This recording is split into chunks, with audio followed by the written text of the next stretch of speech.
everybody. Welcome back for today, by the way. And,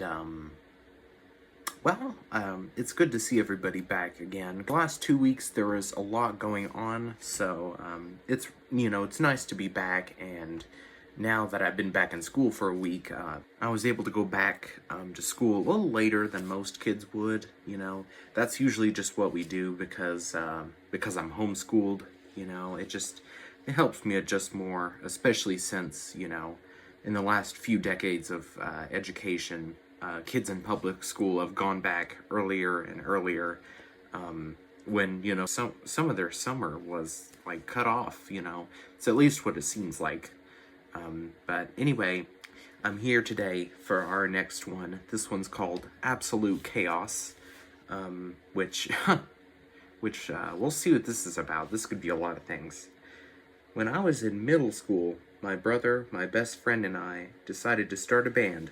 We called ourselves Burning Flame.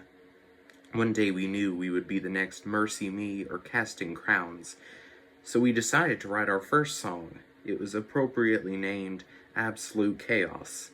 Basically, we all played different notes in different keys and different rhythms at the same time very loudly.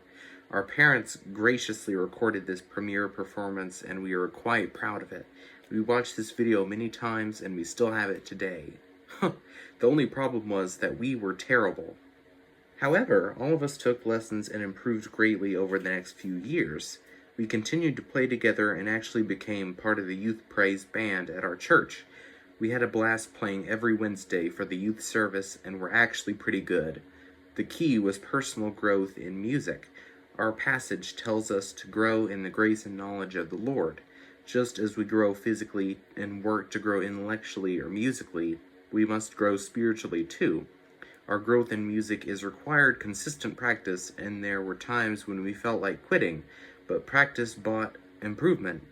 In Luke 2:52, we see the growth in Jesus' life. Jesus increased in wisdom and stature, and in favor with God and with people. God's work. Growth takes work and time. We must put forth the effort to study God's word in order to understand His grace and will for our life. Then we must consistently apply the truths that we learn to the glory of God. Okay then, so, about that one. It's a funny anecdote because, it could apply to about anything in our lives, anything that takes any work at all, which seems to be decreasing over time in younger populations. But disregarding that, even if I'm not a huge fan of contemporary, Christian music or any kind of contemporary music, really, it's a good message, but that's just not really my jam. I understand what they're trying to say here, and what matters is that, they were able to pull off this band, and have it be successful, because with most things in life, we can succeed if we at least put in the effort for it, and that's just, that's a fact of life. That's an obvious message. And the Bible itself has some pretty interesting things to say. I mean, advice or not, some of it's strange, and, over time it does become applicable to some pieces of your life. You might find it in a time when you don't understand it, and then maybe later you will. Yeah, even people still today don't really understand everything the Bible is trying to say. It's kind of strange in a way, but what matters is that we understand enough to at least know what it's trying to get at. Some people interpret it as the manual for life, and then other people, just kind of see it as a chronology of what happened in that time frame.